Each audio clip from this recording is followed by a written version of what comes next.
Next देखते हैं कि इस वीडियो में हम लोग क्या क्या सीखेंगे। तो टेबल में वैल्यूज़ को इंसर्ट करने के लिए हम लोग इंसर्ट इनटू स्टेटमेंट का यूज़ करते हैं, ठीक।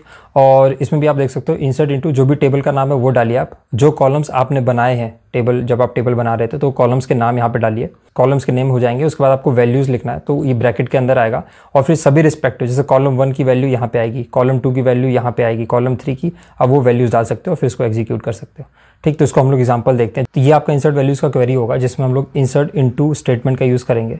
तो यहाँ पे आप देख सकते हो इंसर्ट इनटू टेबल का नाम कस्टमर, तो हमारा टेबल का नाम कस्टमर है।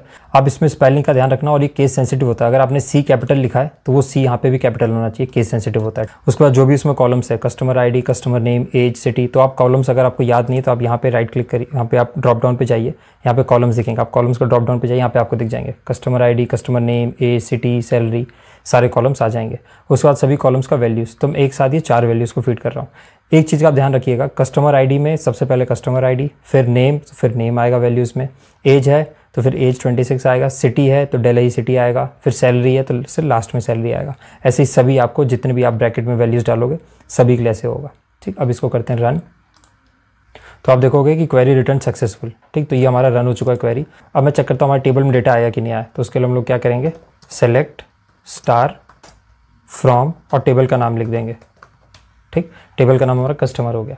अब आप इसको कर दीजिए रन, तो आप देखोगे हम लोगों ने सिर्फ 4 वैल्यूज़ डाली थी, वो 4 वैल्यूज़ यहाँ पे दिखा रहा है आपको। तो इस तरह से आप इंसर्ट वैल्यूज़ कर सकते हो। नेक्स्ट आता है कि आपको जो ऑलरेडी टेबल के अंदर वैल्यू उनको अगर अपडेट करना है तो उसके लिए फिर हम लोग अपडेट कमांड का यूज़ करते हैं। तो आप देख सकते हो कि update command is used to update the existing values in the table, ठीक है। तो जो भी रोज़ के अंदर वैल्यूज़ हैं उनको आप अपडेट कर सकते हो। तो इसका जो सिंटेक्स होता है वो अपडेट टेबल नेम करके होता है। उसमें आप सेट करते हो जो भी कॉलम का नेम है, उसमें जो भी वैल्यूज़ आपको नई वैल्यूज़ डाली है वो डालिए आप, कॉलम 2 अगर कोई और भी कॉलम है उसके वैल्यूज़ डालिए, और लास्ट में उसको आपको वेयर क्लॉज लगा के आपको उसकी आईडी डिफाइन करनी है, तो किस आईडी के लिए आप सारा का सारा वैल्यूज़ चेंज कर रहे हो, ठीक। तो अभी हम लोग एग्जांपल देखते हैं। तो यहाँ पे हम लोगों ने क्वेरी लिख दिया है अपडेट कस्टमर, उसके बाद हम लोगों ने सेट किया जो कॉलम आपको अपडेट करना है, तो मुझे सिर्फ नेम और एज करना है, बाकी उसका सिटी, सैलरी और कस्टमर आईडी सेम रहेगा। तो कस्टमर आईडी मैंने 4 को किया, तो 4 में अभी जो जैम लिखा है वो अभी जैम हो जाएगा, XAM से रिप्लेस हो जाएगा। उसका एज 42 है, 32 से रिप्लेस हो जाएगा। तो एक बार इसको रन करके देखते हैं।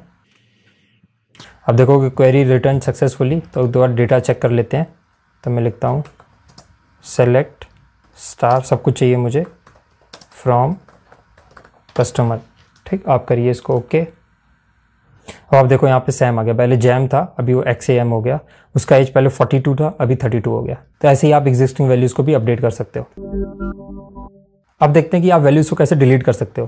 तो इसके लिए हम लोग डिलीट स्टेटमेंट का यूज़ करते हैं, और ये जो एग्जिस्टिंग रिकॉर्ड होता है टेबल में उनको डिलीट करता है। तो इसका सिंटेक्स होता है डिलीट, उसके बाद फ्रॉम टेबल, जो भी आपका टेबल का नाम है, और वेयर कंडीशन लगा के आप उसको डिलीट कर सकते हो। तो अभी हम लोग एग्जांपल देखते हैं। तो यहाँ पे आप देख सकते हो मैंने क्वेरी लिख दिया डिलीट करने के लिए, तो डिलीट फ्रॉम कस्टमर, टेबल का नेम आ जाएगा, वेयर क्लॉज लगाया है, कस्टमर आईडी इक्वल्स टू 3।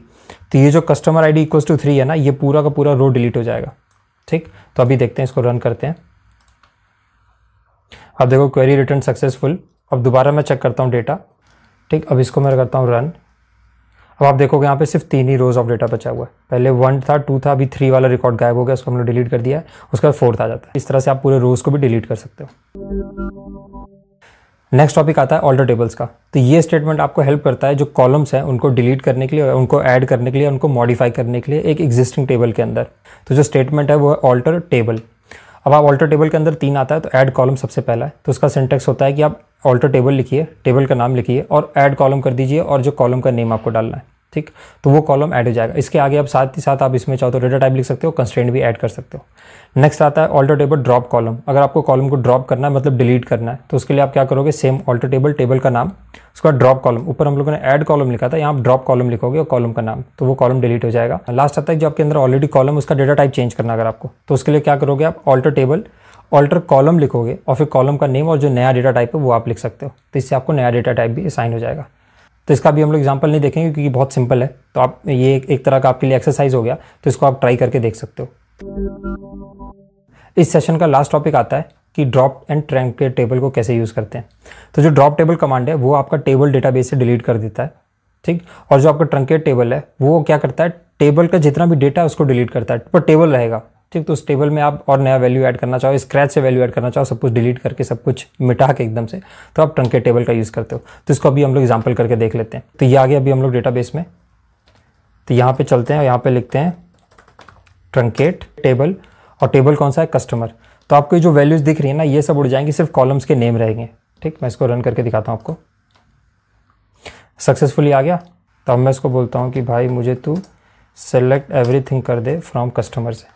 अभी आपको ब्लैंक टेबल दिखेगा, देखो जैसे हम लोग ने स्टार्टिंग बनाया था, कस्टमर का नाम, कॉलम्स, एज, सिटी, सैलरी, पर नीचे वैल्यू सारी सारी ब्लैंक। तो ये ट्रंकेट टेबल होता है। अब आप इसमें फ्रेश एकदम वैल्यूज़ अपडेट करना स्टार्ट कर सकते हो। अभी हम लोग ने ट्रंकेट किया। अब मैं करता हूँ drop table. Drop table customer. तो आपको ये जो कस्टमर टेबल है ना, यहाँ पे जो कस्टमर दिख रहा है, यही गायब हो जाएगा। ठीक, तो इसको डिलीट करते हैं। तो अगर ड्रॉप मतलब डिलीट, इसको रन करता हूँ, सक्सेसफुल हो गया। अब इस यहाँ पे जाता हूँ मैं टेबल्स में, और यहाँ पे जाके कर देता हूँ रिफ्रेश। अब आप देखो सिर्फ एक ही टेबल है। टेबल्स में आप जाओ, सिर्फ एक ही टेबल है, कस्ट टेबल। जो कस्टमर टेबल है वो डिलीट हो चुका है। तो इस तरह से आप टेबल को डिलीट भी कर सकते हो। तो अगर आपको इस पूरे वीडियो में कोई भी डाउट आया हो तो आप मुझे कमेंट करके बता सकते हो, मैं उसका रिप्लाई करूँगा। अगर आपको ये वीडियो अच्छा लगा हो तो आप फिर उसमें थम्स अप कर सकते हो, वो मुझे अच्छा लगेगा, है ना। तो मिलते हैं आपसे नेक्स्ट वीडियो में, तब तक के लिए बाय बाय।